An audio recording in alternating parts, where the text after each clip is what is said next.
Sesaat lagi Anda akan mengikuti program Making Life Better bersama Paulus Wiratno. Selama 15 menit ke depan, Anda akan belajar membuat kehidupan lebih baik. Menemukan langkah-langkah untuk menyelesaikan masalah depresi. Bersama saya Paulus Wiratno dalam acara Making Life Better. Saudara pendengar, kita sudah mendengar mengenai depresi. Dan beberapa seri yang lalu kita sudah membahas mengenai masalah depresi spiritual yang sering melanda kita. Dan kali ini kita akan membahas mengenai langkah-langkah yang harus kita lakukan untuk menyelesaikan masalah depresi. Nah, mungkin saudara masih ingat seorang wanita yang bernama Andrea yang telah membunuh anaknya satu demi satu. Nah, apakah keluarga dan kerabat Andrea ini menyadari kegawatan daripada depresinya? Apakah keluarga dan famili Andrea menyadari bahwa depresi itu begitu gawat? Nah, banyak orang terheran-heran. Apakah suami Andrea cukup melakukan untuk menjamin keselamatan istrinya dan keselamatan anak-anak mereka? Persidangan pengadilan mengungkapkan bahwa Rusty telah memasukkan Andrea ke dalam lembaga-lembaga untuk depresi beratnya beberapa kali. Dan 2 kali dia dilepaskan secara prematur. Dia menghimbau kepada dokternya terakhir dengan menyatakan bahwa dia memerlukan pengobatan yang telah terbukti berhasil di masa lalu. Akhirnya dibuat jadwal di mana Rusty pergi bekerja setiap pagi jam 9. Kemudian ibunya datang pukul 10 untuk membantu Andrea dengan masalah pengasuhan anak-anak, pelajaran di rumah, dan juga pekerjaan rumah tangganya. Andrea ditinggalkan sendirian di rumah dengan anak-anaknya hanya untuk 1 jam setiap harinya. Tetapi selama 1 jam itu, pada tanggal 20 Juni 2001, Andrea melaksanakan penenggelaman mereka. Bagaimana tragedi itu dapat dihindari? Dan langkah-langkah apa yang dapat diambil oleh orang-orang yang mengasihinya untuk membantu Andrea keluar dari kegelapan kecemasan ke dalam terang yang memberikan pengharapan? Seandainya mereka menyadari bahaya itu, mereka akan belajar lebih banyak tentang penyakit ini dan lebih arif tentang apa yang mereka harus lakukan. Amsal 1 ayat 5 mengatakan, baiklah orang bijak mendengar dan menambah ilmu, dan baiklah orang yang berpengertian memperoleh bahan pertimbangan. Sahabat pendengar dimanapun Anda berada, apa yang baru kita baca memberikan sebuah titik terang bahwa yang namanya depresi bisa menghantam siapa saja. Tetapi kalau kita mau belajar, kita mau mencoba menjadi bijak dengan mendapatkan informasi yang benar, maka kita bisa menemukan solusi di dalam setiap tantangan yang kita hadapi.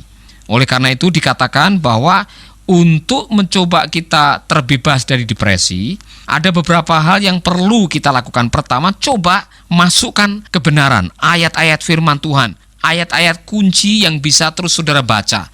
Contohnya, saudara bisa menemukan ayat yang mengatakan bersukacitalah senantiasa. Coba memilih untuk berfokus pada hal-hal yang positif dalam hidup Anda. Ayat yang lain mengatakan tetaplah berdoa.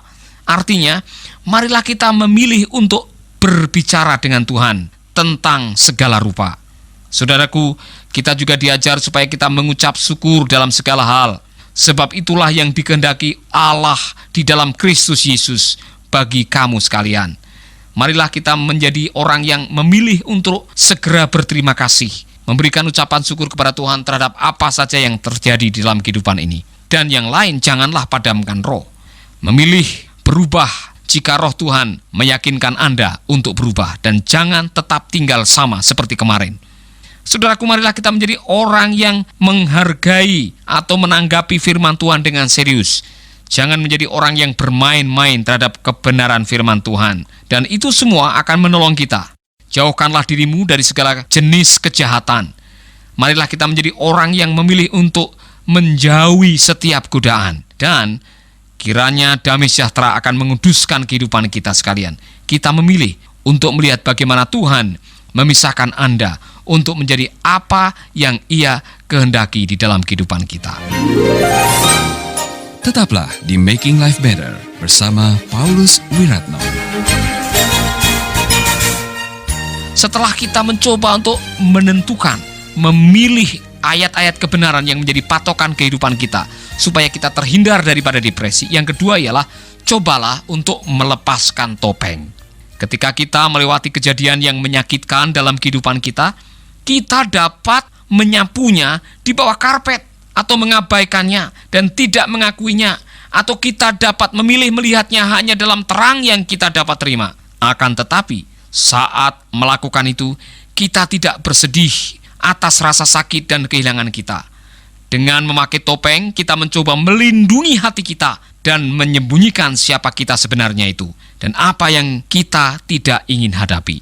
Tetapi cara penyamaran ini menghalangi kedewasaan kita dan kemampuan kita untuk mempunyai hubungan yang dekat dengan Tuhan dan orang lain. Jangan pernah takut mengizinkan Tuhan memegang tangan Anda dan membantu Anda untuk melihat kenyataan rasa sakit Anda dan bagaimana Dia bekerja melalui pengalaman-pengalaman yang sakit dalam hidup Anda. Pengalaman sakit adalah sesuatu yang wajar. Hidup ini adalah sebuah kenyataan yang harus kita hadapi.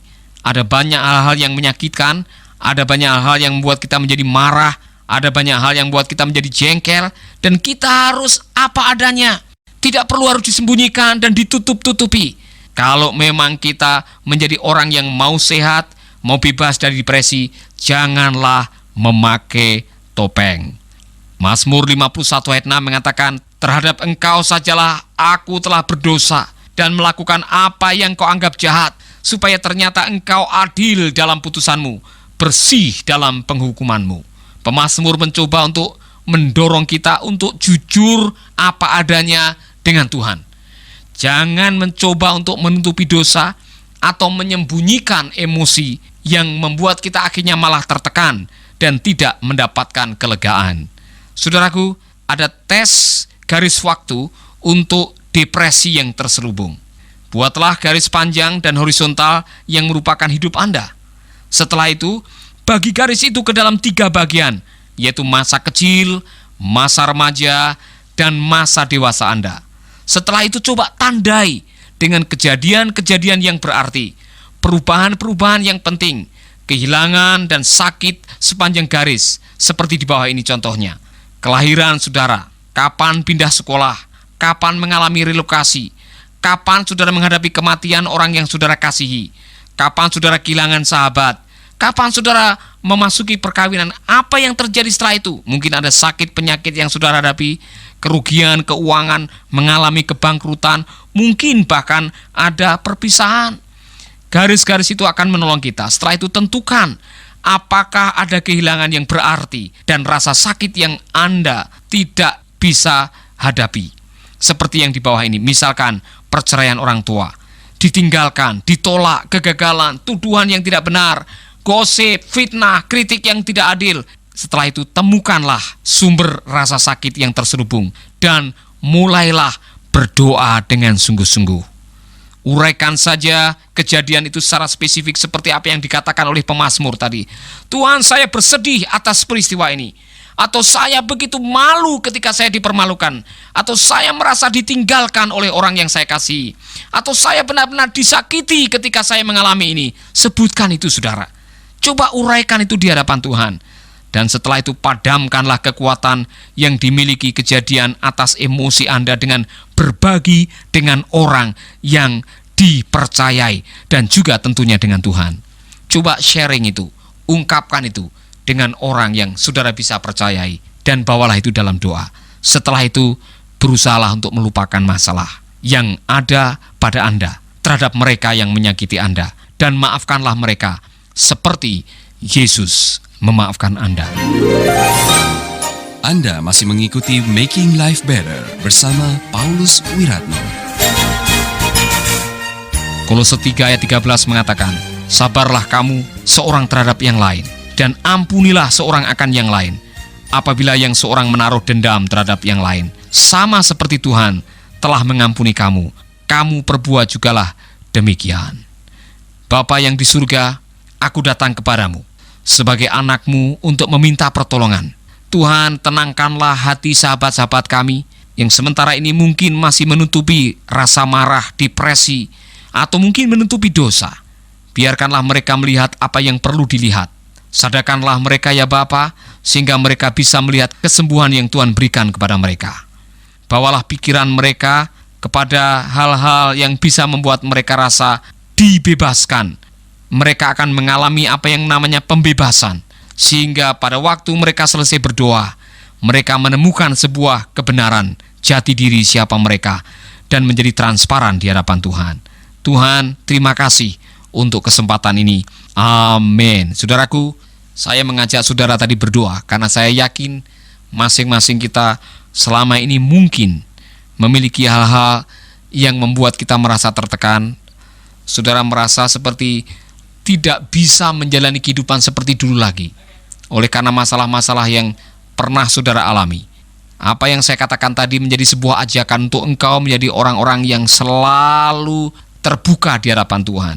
Dan dengan membuat garis kehidupan tadi, kita bisa menemukan kalau masih ada hal-hal yang membuat kita merasa ditolak, merasa kita dibenci, merasa kita dilecehkan, difitnah, yang kalau saudara ingat masih merasa sakit, saudara perlu sharing dengan orang lain. Carilah seorang hamba Tuhan, carilah seorang penasihat rohani, carilah seorang mentor. Coba curhat dengan mereka, sampaikan isi hati saudara, keluh kesah saudara. Dan mungkin melalui pertemuan itu saudara bisa menemukan siapa saudara yang sebenarnya. Kiranya Tuhan akan menolong kita untuk memiliki kehidupan yang lebih baik dengan apa? Menemukan solusi untuk terhindar daripada depresi spiritual. Tuhan memberkati. Baru saja Anda mendengarkan Making Life Better bersama Paulus Wiratno. Jika Anda diberkati, kirimkan kesaksian Anda ke Radio Dian Mandiri, Jalan Intan LC2, Gang 4, Nomor 1, Denpasar, Bali. Kunjungi website kami di www.pauluswiratno.org. Facebook Paulus Wiratno. Hubungi kami di 081 338 665500. Sekali lagi 081 338 665500. Terima kasih, Tuhan memberkati. Sahabat, Anda baru saja mengikuti program Making Life Better bersama Paulus Wiratno. Terima kasih atas kebersamaan Anda. Tuhan memberkati.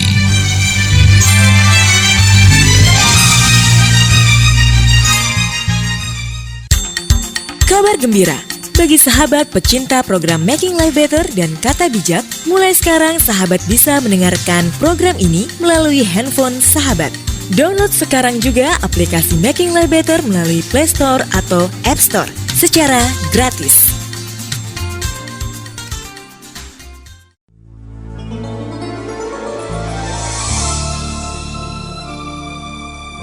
Keluarga Gracia, biarlah firman Tuhan selalu menjadi pelita dalam hidup kita sepanjang tahun ini. Dengarkan selalu Radio Suara Gracia di 95,9 FM, streaming di suaragratiafm.com/streaming, atau dengan aplikasi Android Radio Suara Gratia yang tersedia di Play Store.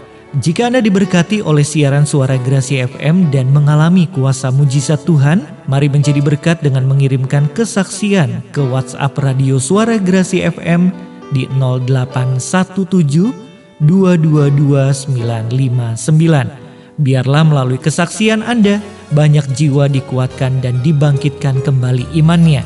Tuhan memberkati.